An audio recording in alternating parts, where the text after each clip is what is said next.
Nous débutons les généralités sur le yin-yang avec la notion de Tao et de Qi. Le yin et le yang évoluent sans cesse d'un état de minima extrême à un état de maxima extrême.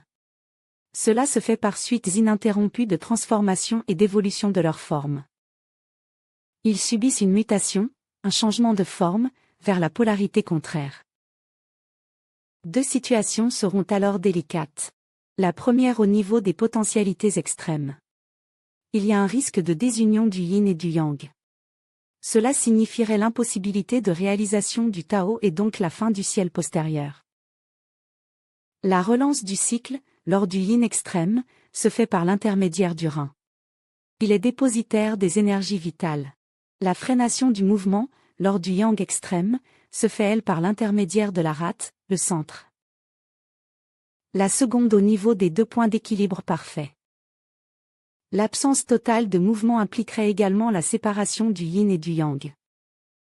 Le qi, l'énergie, est l'élément indispensable à la mise en mouvement du yin et du yang. Elle permet ainsi la manifestation du Tao, sa dynamique, ainsi que l'entretien de son mouvement. Cette énergie est de la matière indifférenciée. Ce sont deux états pour une même chose, un état plus dense, yin, un état plus subtil, yang.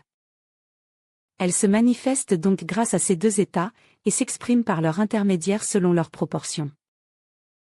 Il apparaît alors un double objectif capital, sa bonne production et sa bonne distribution par une libre circulation. L'acupuncture s'attache donc à maintenir une libre circulation, ainsi qu'une production harmonieuse de l'énergie en tout lieu de l'organisme.